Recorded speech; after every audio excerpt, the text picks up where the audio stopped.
Magsasalita lang tayo kung kailangan nating sabihin ng isang bagay. Mas mabuti po ang tumatahimik, nakakatipid tayo sa kasalanan. Sapagkat sa karamihan ng kasasalita, hindi tayo magkukulang ng pagsalangsa. At sa pagsasalita, siguraduhin po natin ang ating sinasabi yung totoo lang. Huwag tayong magpakunwari. Pag sinabi nating oo, kapatid, sa awa ng Panginoon, dadating ako sa iyo, pupunta ako, tutuhanin mo. At lagi nating sasabihin kung halimbawa, ang ating ipapangako ay bukas o makalawa o makaitlo o sa isang buwan o sa isang taon o sa pagkaraan ng 5 taon, sabi mo, babalik mo.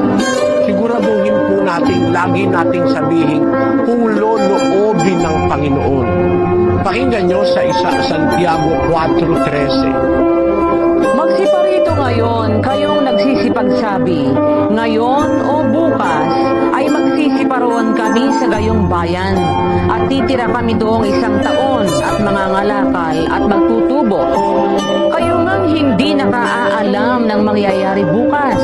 Ano ang inyong buhay? Kayo nga isang singaw na sa sandaling panahon ay lumilitaw at pagdakay napapawi.